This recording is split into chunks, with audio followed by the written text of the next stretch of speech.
ലോകത്തിലെ ഏറ്റവും വലിയ ശക്തിയായ അമേരിക്കയുടെ പ്രസിഡന്റ്, മനുഷ്യ ചരിത്രത്തിലെ തന്നെ ഏറ്റവും കരുത്തുറ്റ സൈന്യം തനിക്കൊപ്പമുണ്ടെന്ന് എപ്പോഴും വീമ്പളക്കുന്ന ആ മനുഷ്യൻ പെട്ടെന്ന് ക്യാമറയ്ക്ക് മുന്നിൽ വന്ന് പറയുകയാണ്, അടുത്ത 5 ദിവസത്തേക്ക് ഞങ്ങൾ ഇറാനെ ആക്രമിക്കില്ല. യുദ്ധം അവസാനിച്ചത് കൊണ്ടല്ല ഇത് പറയുന്നത്, സമാധാന കരാറിൽ ഒപ്പിട്ടത് കൊണ്ടുമല്ല, മറിച്ച് അദ്ദേഹത്തിന്റെ മുന്നിൽ വേറെ നല്ല വഴികൾ ഒന്നുമില്ലാത്തത് കൊണ്ടാണ്. അവിടെ നിന്നാണ് നമ്മുടെ കഥ തുടങ്ങുന്നത്. വർഷങ്ങളായിട്ട് അമേരിക്ക ലോകത്തിലെ ഒരു വലിയ ഗുണ്ടയെ പോലെയാണ് പെരുമാറുന്നത്.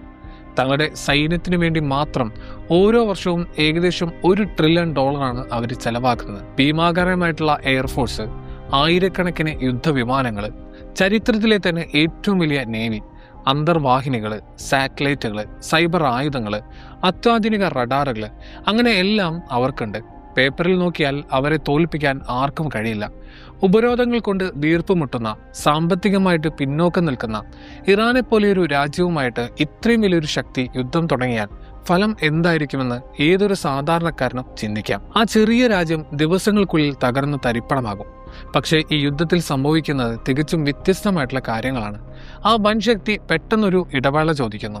എന്നാൽ മറുവശത്തുള്ള ദുർബലർ പറയുന്നത്, ഇല്ല, ഞങ്ങളിത് അവസാനിപ്പിക്കാൻ തയ്യാറല്ല എന്നാണ്. അപ്പോൾ എന്തുകൊണ്ടാണ് ഡൊണാൾഡ് ട്രംപ് ഈ യുദ്ധം 5 ദിവസത്തേക്ക് നിർത്തിവെക്കുന്നത്? ഞങ്ങൾ അവരെ തകർക്കും എന്ന് പറയുന്നതിന് പകരം എന്തുകൊണ്ടാണ് പെട്ടെന്ന് ആക്രമിക്കില്ല എന്നതിനെക്കുറിച്ച് അദ്ദേഹം സംസാരിക്കുന്നത്?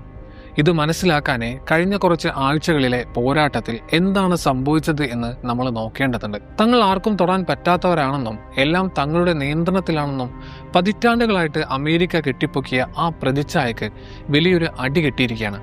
അതിന്റെ പ്രധാന കാരണം ഇറാൻ ആക്രമിച്ചത് അമേരിക്കയുടെ പണത്തെയല്ല, മറിച്ച് അമേരിക്കയുടെ കോൺഫിഡൻസിനെയാണ് എന്നതാണ്. നമുക്ക് ഏറ്റവും നാണക്കേടുണ്ടാക്കിയ ആ സംഭവത്തിൽ നിന്ന് തന്നെ തുടങ്ങാം. F-35 വിമാനത്തിന് സംഭവിച്ചത്. US എയർഫോഴ്സിന്റെ അഭിമാനമാണ് F-35. ലോകത്തിലെ ഏറ്റവും വികസിതവും മികച്ചതുമായിട്ടുള്ള സ്റ്റെൽത്ത് മെഷീൻ എന്നാണ് അമേരിക്ക ഇത് തങ്ങളെ സഖ്യകക്ഷികൾക്ക് പറഞ്ഞു വിൽക്കുന്നത്. റഡാറുകളുടെ കണ്ണിൽ പെടില്ല എന്നതാണ് ഇതിന്റെ പ്രത്യേകത. ഇത് വികസിപ്പിച്ചെടുക്കാൻ മാത്രം ശതകോടിക്കണക്കിന് ഡോളറാണ് അമേരിക്ക ചെലവാക്കിയത്. ഒരു വിമാനം നിർമ്മിക്കാൻ തന്നെ ദശലക്ഷക്കണക്കിന് ഡോളർ വേണം. ഈ വിമാനത്തിന് ലോകത്ത് എവിടെയും പോകാം, ശത്രുവിനെ അടിച്ചിടാം, സുരക്ഷിതമായിട്ട് തിരിച്ചു വരാം, ശത്രുവിന്റെ റഡാറുകൾ നോക്കി നിൽക്കെ തന്നെ. ഇതായിരുന്നു അവരുടെ അവകാശവാദം. പക്ഷേ ഈ യുദ്ധത്തിനിടയിൽ ഒരു F-35 വിമാനത്തെ തങ്ങൾ വെടിവെച്ചിട്ടു എന്ന് അവകാശപ്പെട്ട് ഇറാൻ ഒരു വീഡിയോ പുറത്തുവിടുന്നു. വിദഗ്ധര് ആ വീഡിയോയുടെ ഓരോ ഫ്രെയിമും പരിശോധിക്കാൻ തുടങ്ങി. വൈകാതെ തന്നെ അമേരിക്കൻ മാധ്യമങ്ങൾ രഹസ്യമായ ആ വാർത്ത ശരിവെച്ചു. അതെ, ഇറാന് മുകളിലുള്ള ഒരു യുദ്ധ ദൗത്യത്തിനിടെ ഒരു F-35 വിമാനത്തിന് കേടുപാടുകൾ സംഭവിക്കുകയും അതിന് എമർജൻസി ലാൻഡിംഗ് നടത്തേണ്ടി വരികയും ചെയ്തു. പൈലറ്റ് രക്ഷപ്പെട്ടു. പക്ഷേ അമേരിക്കയുടെ ആ വീരവാദം അവിടെ തകർന്നു വീണു. കാരണം ഇത് കേവലം ഒരു വിമാനത്തിന് കേടുപാട് പറ്റിയ കഥയല്ല. ഇതിനു പിന്നിലെ സത്യം ഇതാണ്. നിങ്ങൾ ഇതിനോടകം നശിപ്പിച്ചു എന്ന് അവകാശപ്പെടുന്ന ഒരു രാജ്യത്തിന് നിങ്ങളുടെ അദൃശ്യ വിമാനത്തെ കണ്ടെത്താനും ആക്രമിക്കാനും കഴിയുമെങ്കിൽ നിങ്ങളുടെ ടെക്നോളജിയെയും പ്ലാനിങ്ങിനെയും കുറിച്ച് അത് എന്താണ് പറഞ്ഞു തരുന്നത്? ഇറാൻ ഇതിനായിട്ട് ഭാവിയിലെ ഏതോ മാന്ത്രിക ആയുധങ്ങളൊന്നുമല്ല ഉപയോഗിച്ചത്. അവരുപയോഗിച്ചത് ലളിതമായിട്ടുള്ള ഒരു ലോജിക്കാണ്. റഡാറിനെ നിങ്ങളെ കൃത്യമായിട്ട് കാണാൻ പറ്റിയില്ലെങ്കിൽ ഞങ്ങൾ റഡാറിനെ മാത്രം ആശ്രയിക്കില്ല എന്ന് അവർ തീരുമാനിച്ചു. ഇറാൻ ഇലക്ട്രോ ഒപ്റ്റിക്കൽ ഇൻഫ്രാറെഡ് സെൻസറുകൾ വിന്യസിച്ചു. ഇവ റേഡിയോ തരംഗങ്ങൾക്ക് പകരം ചൂടാണ് തിരയുന്നത്. ഒരു വിമാനം എത്രയൊക്കെ സ്റ്റെൽത്ത് ആയാലും, അതിന്റെ രൂപം എത്ര ബുദ്ധിപരമായിട്ട് നിർമ്മിച്ചതായാലും അതിന്റെ എൻജിൻ ചൂട് പുറത്തുവിടും. വിമാനത്തിന് ഇന്ധനം കത്തിക്കാതെ പറക്കാൻ കഴിയില്ലല്ലോ. ആ പുറന്തള്ളുന്ന ചൂട് ഒരു അടയാളമായിട്ട് മാറുന്നു. ഒരിക്കൽ ആ ചൂട് കണ്ടെത്തി കഴിഞ്ഞാലേ ഒരു ഇൻഫ്രാറെഡ് ഗൈഡ്സ് മിസൈൽ അതിലേക്ക് ലോക്ക് ചെയ്തു വിടാൻ എളുപ്പമാണ്. ഇവിടെയുള്ള ആ ഒരു വൈരുദ്ധ്യം ഒന്ന് ആലോചിച്ച് നോക്കൂ. ഒരു വശത്ത് $1 ട്രില്യൺ ചെലവാക്കി ഉണ്ടാക്കിയ ഒരു വിമാനം, മറുവശത്ത് പഴയ രീതിയിലുള്ള പരിഷ്കരിച്ച ഒരു ഹീറ്റ് സീക്കിംഗ് മിസൈലും വില കുറഞ്ഞ സെൻസറുകളും. ഒരുതരം നിരീക്ഷണത്തിൽ നിന്ന് രക്ഷപ്പെടാനാണ് ആ വില കൂടിയ കളിപ്പാട്ടം നിർമ്മിച്ചത്. ഇറാൻ ആ കളി മറ്റൊരു രീതിയിലേക്ക് മാറ്റി. ട്രംപിനൊരു ഇടവേള വേണ്ടി വരുന്നതിന്റെ ആദ്യത്തെ വലിയ കാരണം ഇത് തന്നെയാണ്. ആകാശത്ത് തങ്ങൾ മാത്രമാണ് രാജാക്കന്മാർ എന്ന ആ മിഥ്യാധാരണ തകർന്നുപോയി. നിങ്ങളുടെ ഏറ്റവും മികച്ച വിമാനം പോലും ആക്രമിക്കപ്പെടുമ്പോൾ ഇനി എത്ര എണ്ണം കൂടി എനിക്ക് പണയപ്പെടുത്താൻ കഴിയും എന്ന് നിങ്ങൾ സ്വയം ചോദിച്ചു തുടങ്ങും. സ്വന്തം നാട്ടിലെ ആളുകൾ തന്നെ അസ്വസ്ഥത ഉണ്ടാകുന്ന ചോദ്യങ്ങൾ ചോദിക്കുന്നതിന് മുമ്പ് എത്ര എണ്ണം കൂടി എനിക്ക് നഷ്ടപ്പെടുത്താനാകും? ഇനി നമുക്ക് ഡ്രോണുകളുടെ കാര്യത്തിലേക്ക് വരാം. വർഷങ്ങളായിട്ട് അഫ്ഗാനിസ്ഥാൻ, യമൻ, ആഫ്രിക്ക തുടങ്ങിയ ഇടങ്ങളിലെ അമേരിക്ക MQ-9 റീപ്പർ പോലെയുള്ള ഡ്രോണുകൾ ഉപയോഗിച്ചിരുന്നു. അവിടെയുള്ള ശത്രുക്കൾക്ക് കാര്യമായിട്ടുള്ള എയർ ഡിഫൻസ് സംവിധാനങ്ങൾ ഒന്നും തന്നെ ഉണ്ടായിരുന്നില്ല. അതുകൊണ്ട് ഈ ഡ്രോണുകൾ വളരെ സാവധാനത്തിൽ സുഗമമായിട്ട് ആകാശത്ത് വട്ടമിട്ട് പറന്ന് ശത്രുക്കൾക്ക് നേരെ മിസൈലുകൾ തൊടുക്കുമായിരുന്നു. അതൊരു വൃത്തിയുള്ള, ചോരയില്ലാത്ത റിമോട്ട് കൺട്രോൾ യുദ്ധം പോലെയായിരുന്നു. പക്ഷെ അത് നടക്കണമെങ്കിൽ മറുവശത്തുള്ളവർക്ക് തിരിച്ചടിക്കാൻ ശേഷി ഉണ്ടാവരുത്. എന്നാൽ ഈ യുദ്ധത്തിൽ ഇറാനെ തിരിച്ചടിക്കാൻ കഴിയും. അവരത് ചെയ്യുകയും ചെയ്തു. റിപ്പോർട്ടുകൾ സൂചിപ്പിക്കുന്നത് പ്രകാരം കുറഞ്ഞ ദിവസങ്ങൾക്കുള്ളിൽ തന്നെ 10ലധികം MQ-9 റീപ്പർ ഡ്രോണുകൾ തകർക്കപ്പെടുകയോ കേടുപാടുകൾ സംഭവിക്കുകയോ ചെയ്തിട്ടുണ്ട് എന്നുള്ളതാണ്. ഈ ഡ്രോണുകളൊന്നും വില കുറഞ്ഞ കളിപ്പാട്ടങ്ങളല്ല. ഒന്നിന് തന്നെ ദശലക്ഷക്കണക്കിന് ഡോളർ വില വരും. 10 ദിവസങ്ങൾക്കുള്ളിൽ നഷ്ടപ്പെടുക എന്ന് വെച്ചാൽ 100 കണക്കിന് കോടി രൂപ വെറുതെ കത്തിത്തീർന്നു എന്നാണ് അർത്ഥം. ഏറ്റവും മോശം കാര്യം ഇങ്ങനെ സംഭവിക്കാൻ പാടില്ലാത്തതാണ് എന്നാണ് ചില അമേരിക്കൻ വിദഗ്ധർ തന്നെ നേരത്തെ മുന്നറിയിപ്പ് നൽകിയിരുന്നു. റീപ്പർ ഡ്രോണുകൾ വളരെ സാവധാനം സഞ്ചരിക്കുന്നവയാണെന്നും അവ പെട്ടെന്ന് കണ്ണിൽപ്പെടുമെന്നും വലിയ ഭീഷണിയുള്ള യുദ്ധ സാഹചര്യങ്ങളിൽ അവ ഉപയോഗിക്കാൻ പറ്റില്ലെന്നും ഇപ്പോൾ ഇറാനെ അത് തെളിയിച്ചു കൊണ്ടിരിക്കുകയാണ്. മിസൈലുകളും തോക്കുകളും ചിലപ്പോൾ ഇലക്ട്രോണിക് വാർഫെയറും ഉപയോഗിച്ചാണ് ഇറാൻ അവയെ താഴെയിടുന്നത്. അതേസമയം ഇറാൻ സ്വന്തമായിട്ട് നിർമ്മിച്ച വില കുറഞ്ഞ ഷഹീദ് ഡ്രോണുകൾ ഉപയോഗിച്ച് അമേരിക്കയുടെ ബേസുകളെയും കപ്പലുകളെയും നഗരങ്ങളെയും നിരന്തരം ശല്യം ചെയ്യുന്നുമുണ്ട്. ഇവിടെയും നമുക്ക് ആ പഴയ പാറ്റേൺ തന്നെ കാണാം. ഒരു വശത്ത് വലിയ വിലയുള്ള ഹൈടെക് വിമാനങ്ങൾ, അവയൊന്നും ഇതുവരെ ഒരു കരുത്തനായിട്ടുള്ള ശത്രുവിനെതിരെ പരീക്ഷിക്കപ്പെട്ടിട്ടില്ല. മറുവശത്ത് വില കുറഞ്ഞ എന്നാൽ ബുദ്ധിപരമായിട്ട് ഉപയോഗിക്കുന്ന ചെറിയ ഉപകരണങ്ങൾ. ട്രംപിന് ഒരു ഇടവേള വേണ്ടിവരുന്നതിൻ്റെ രണ്ടാമത്തെ കാരണം ഇതാണ്. ഈ യുദ്ധത്തിൻ്റെ ചെലവും ഗുണവും തമ്മിലുള്ള കണക്കുകൾ തെറ്റായ ദിശയിലേക്കാണ് പോകുന്നത്.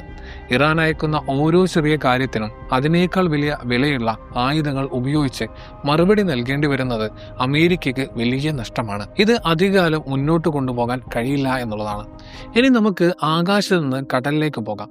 അമേരിക്കൻ കരുത്തിന്റെ അന്തിമ അടയാളമായിട്ടാണ് US നേവിയെ കാണുന്നത്. തങ്ങൾ കാര്യമായിട്ടാണ് എന്ന് ലോകത്തിന് കാണിച്ചു കൊടുക്കാൻ അമേരിക്ക എപ്പോഴും ഒരു എയർക്രാഫ്റ്റ് കാരിയറാണ് അയക്കാറുള്ളത്. ഈ യുദ്ധത്തിനായിട്ട് USS Gerald R Ford, USS Abraham Lincoln തുടങ്ങിയ വമ്പന്മാരെ അവർ വിന്യസിച്ചു. ഒരു കാരിയർ ഗ്രൂപ്പ് എന്ന് പറഞ്ഞാൽ കടലിൽ ഒഴുകി നടക്കുന്ന ഒരു നഗരം പോലെയാണ്. യുദ്ധവിമാനങ്ങൾ, ഡിസ്ട്രോയറുകൾ, അന്തർവാഹിനികൾ, ആയിരക്കണക്കിന് സൈനികര്, ഇതാണ് അതിന്റെ ശക്തി. ഞങ്ങൾ ഇവിടെയുണ്ട്, എല്ലാം ഞങ്ങളുടെ കയ്യിലാണ് എന്ന സന്ദേശമാണ് ഇത് നൽകുന്നത്. പക്ഷേ ഇത്തവണ തിരിച്ചു കിട്ടുന്ന സന്ദേശം ഞങ്ങൾ ഇവിടെയുണ്ട്, പക്ഷേ ഞങ്ങൾക്ക് നല്ല പേടിയുണ്ട് എന്നാണ്. ജെറാൾഡ് ആർ ഫോർഡിൽ ലോണ്ടറി ഏരിയ പോലെയുള്ള ഒരു സാധാരണ സ്ഥലത്ത് വലിയൊരു തീപിടുത്തം ഉണ്ടാകുന്നു. ആദ്യം ഇതൊരു ചെറിയ സാങ്കേതിക തകരാർ പോലെയാണ് തോന്നിയത്. പക്ഷേ പിന്നീട് വന്ന റിപ്പോർട്ടുകൾ പറയുന്നത് ആ തീപിടുത്തം അത്രക്കും രൂക്ഷമായിരുന്നു എന്നാണ്. 100 കണക്കിന് നാവികർക്ക് അവരുടെ കിടക്കകൾ വിട്ട് തറയിലും മേശപ്പുറത്തും കിടന്ന് ഉറങ്ങേണ്ടി വന്നു. ഒടുവിൽ ആ കപ്പൽ അറ്റകുറ്റപ്പണികൾക്കായിട്ട് ക്രീറ്റിലേക്ക് അയക്കേണ്ടി വന്നു. ജോലിക്കാരെ അമിത ജോലി ഭാരത്തിലാണെന്നും അവരുടെ മാനസികാവസ്ഥ വളരെ മോശമാണെന്നും ആരെങ്കിലും മനഃപൂർവ്വം ആ തീ കൊടുത്തതാകാമെന്നും വരെ സംസാരങ്ങൾ ഉയർന്നു. അത് സത്യമായാലും അല്ലെങ്കിലും ആ ചിത്രം വളരെ മോശമാണ് എന്നുള്ളതാണ്. നിങ്ങളുടെ ഏറ്റവും അത്യാധുനികമായിട്ടുള്ള ഏറ്റവും വില കൂടിയ കപ്പൽ നേരിടുന്നത് ഇറാന്റെ മിസൈലുകളെയല്ല, മറിച്ച് അകത്തുള്ള സ്ട്രെസ്സും ക്ഷീണവും കലുഷിതമായിട്ടുള്ള സാഹചര്യങ്ങളുമാണ്. മുൻനിരയിൽ നിൽക്കുന്ന സ്വന്തം സൈനികരെ മാനസികമായിട്ട് തളർന്നു പോയാലേ ഒരു വൻശക്തിക്ക് യുദ്ധം ജയിക്കാൻ കഴിയില്ല. ട്രംപിന് ഒരു ഇടവേള വേണ്ടിവരുന്നതിൻ്റെ മൂന്നാമത്തെ കാരണം ഇതാണ്. സ്വന്തം സൈന്യത്തിനകത്തെ ഹ്യൂമൻ ഫാക്ടർ തകർന്നുകൊണ്ടിരിക്കുകയാണ്. ഇനി നമുക്ക് എബ്രഹാം ലിങ്കൺ കപ്പലിന്റെ കാര്യം നോക്കാം. ഒഫീഷ്യലായിട്ട് അമേരിക്ക പറയുന്നത് അവരുടെ കപ്പലുകൾ സുരക്ഷിതമാണെന്നും ഇറാന്റെ മിസൈലുകൾക്ക് അവയെ ഒന്നും ചെയ്യാൻ കഴിയില്ല എന്നുള്ളതാണ്. എന്നാൽ ഇൻഡിപെൻഡന്റ് ട്രാക്കിംഗ് റിപ്പോർട്ടുകൾ കാണിക്കുന്നത് ലിങ്കൺ ഗ്രൂപ്പ് ഇറാന്റെ തീരത്ത് നിന്ന് ഏകദേശം 1000 കിലോമീറ്റർ ദൂരേക്ക് രഹസ്യമായിട്ട് മാറി എന്നാണ്. അതായത് ആ കപ്പൽ ഇപ്പോഴും ആ മേഖലയിൽ തന്നെയുണ്ട്, പക്ഷേ അപകടം കുറഞ്ഞ സ്ഥലത്തേക്ക് അവർ മാറി നിന്നു. ഞങ്ങൾ നിങ്ങളുടെ വീടിന്റെ മുന്നിൽ വന്ന് നിൽക്കാൻ വന്നതാണ്, പക്ഷേ നിങ്ങളുടെ കല്ലേറും പടക്കവും കൃത്യമായിട്ട് കൊള്ളുന്നത് കൊണ്ട് ഞങ്ങളിപ്പോൾ 2 തെരുവ് മാറി നിന്ന് അവിടെ നിന്ന് ബഹളം വെക്കാം എന്ന് പറയുന്നത് പോലെയാണിത്. ഇതിനു വേണ്ടിയിട്ടല്ല എയർക്രാഫ്റ്റ് കാരിയറുകൾ നിർമ്മിച്ചിരിക്കുന്നത്. ശത്രുവിന്റെ തൊട്ടടുത്ത് നിന്ന് ഭയമില്ലാതെ അധികാരം കാണിക്കാനാണ് അവ ഉപയോഗിക്കാറുള്ളത്. ശത്രുവിന്റെ റോക്കറ്റുകളെയും ഡ്രോണുകളെയും പേടിച്ച് ഇത്രയും ദൂരം മാറി നിൽക്കേണ്ടി വരുന്നുണ്ടെങ്കിൽ ആ കാരിയർ യുഗത്തിന്റെ തന്നെ പ്രസക്തി ചോദ്യം ചെയ്യപ്പെടുകയാണ്. ട്രംപിനൊരു ഇടവേള വേണ്ടിവരുന്നതിന്റെ 4ാമത്തെ കാരണം ഇതാണ്. പേർഷ്യൻ ഗൾഫ് പോലെയുള്ള ചെറിയ കടലിടുക്ക് വാക്കുകളിൽ തങ്ങളെ ആർക്കും തോൽപ്പിക്കാൻ പറ്റാത്തവരാണെന്ന് ഇനി അഭിനയിക്കാൻ നേവിക്ക് കഴിയില്ല.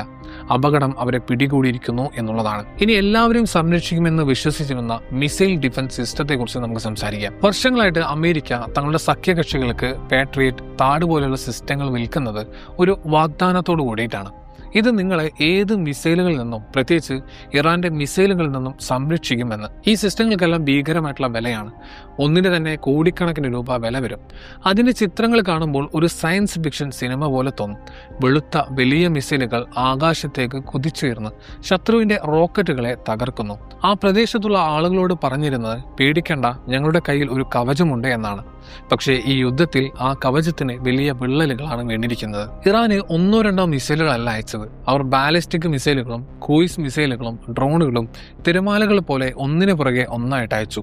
ചിലത് ശ്രദ്ധ തിരിക്കാൻ വേണ്ടിയിട്ടുള്ളതായിരുന്നു, ചിലത് യഥാർത്ഥ ആക്രമണമായിരുന്നു, ചിലത് താഴ്ന്നതും ചിലത് വളരെ ഉയരത്തിലും വന്നു. ഈ ഒരൊറ്റ വരവ് അമേരിക്കയുടെ ഡിഫൻസിനെ കൺഫ്യൂഷനാക്കി. പല US ബേസുകളിലും സഖ്യകക്ഷികളുടെ ഇടങ്ങളിലും മിസൈലുകൾ വന്ന് പതിച്ചു. റഡാറുകൾ തകർന്നു. ആയിരക്കണക്കിന് കിലോമീറ്റർ ദൂരത്തെ ആകാശത്തെ നിരീക്ഷിച്ചിരുന്ന ചില പ്രധാന സെൻസറുകൾ നശിച്ചു, അല്ലെങ്കിൽ പ്രവർത്തനരഹിതമായി. പെട്ടെന്ന് ആ പ്രദേശത്തിന് മുകളിലുണ്ടായിരുന്ന അമേരിക്കയുടെ കൃത്യമായിട്ടുള്ള കണ്ണുകൾ ഇല്ലാതെയായി.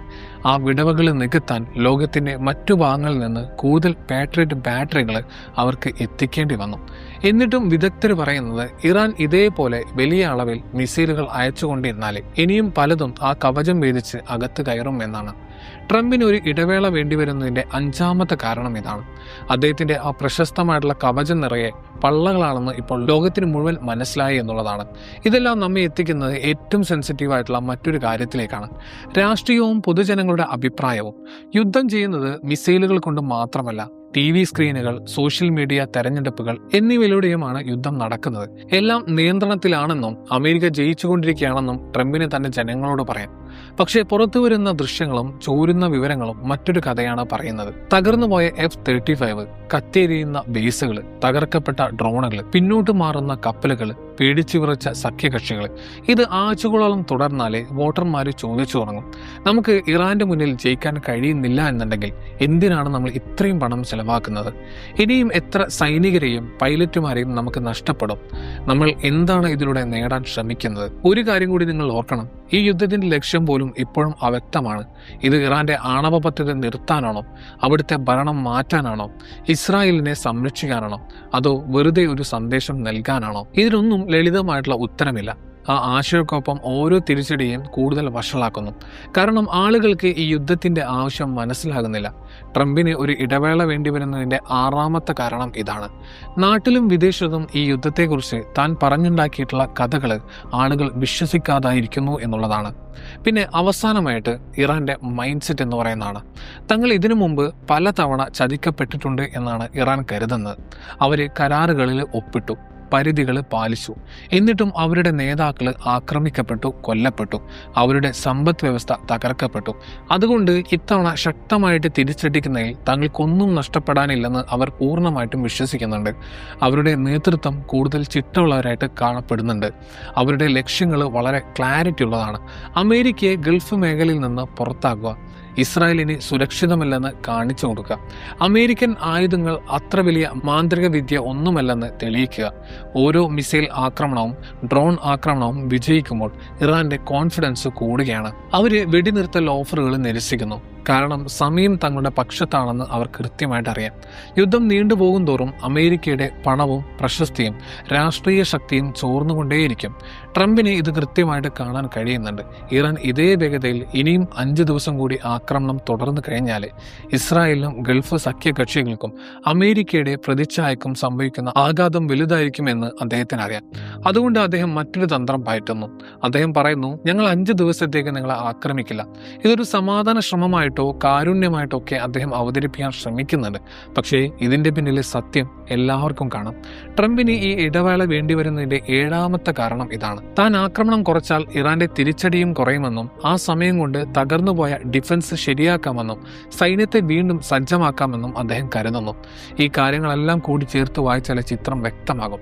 ലോകത്തിലെ ഏറ്റവും വില കൂടിയ ആയുധങ്ങളുമായിട്ട് ഒരു വൻശക്തി കൃത്യമായിട്ടുള്ള പ്ലാനിങ് ഒന്നുമില്ലാതെ ഒരു യുദ്ധത്തിലേക്ക് എടുത്തു ചാടുന്നു. പെട്ടെന്നൊരു വിജയം കിട്ടുമെന്ന് നേരിടുമെന്ന് അവർ കരുതി. പക്ഷേ അവർക്ക് നേരിടേണ്ടി വന്നത് വളരെ കൃത്യമായിട്ടുള്ള പ്ലാനിങ്ങും വില കുറഞ്ഞതും എന്നാൽ ബുദ്ധിപരവുമായിട്ടുള്ള തന്ത്രങ്ങൾ ഉപയോഗിക്കുന്ന ഒരു ശത്രുവിനെയാണ്. അവരുടെ സ്റ്റെൽത്ത് വിമാനങ്ങളുടെ രഹസ്യം പുറത്തായി. ഡ്രോണുകൾ വെടിവെച്ചിട്ടു. കപ്പലുകൾക്ക് പിന്മാറേണ്ടി വന്നു. മിസൈൽ ഡിഫൻസ് സിസ്റ്റം പരാജയപ്പെട്ടു. സൈനികർ ക്ഷീണിതരും ദേഷ്യത്തിലുമാണ്. രാഷ്ട്രീയം താറുമാറായി കിടക്കുന്നു. പ്രസിഡന്റ് ഓരോ മണിക്കൂറിലും ഓരോന്ന് മാറ്റി പറയുന്നു. ഒരിക്കൽ പറയുന്നു ജയിച്ചെന്ന്, അടുത്ത നിമിഷം പറയുന്നു യുദ്ധം നിർത്താമെന്ന്. ഇങ്ങനെയൊരു സാഹചര്യത്തിൽ ഈ 5 ദിവസത്തെ ഇടവേള എന്നത് ഒരു വലിയ ദാനമൊന്നുമല്ല. അത് ശ്വാസം വിടാൻ വേണ്ടി നടത്തുന്ന ഒരു അവസാന ശ്രമം മാത്രമാണ്. അതുകൊണ്ടാണ് ഈ 5 ദിവസത്തെ ഇടവേളയ്ക്ക് ഇത്രയും പ്രാധാന്യമുള്ളത്.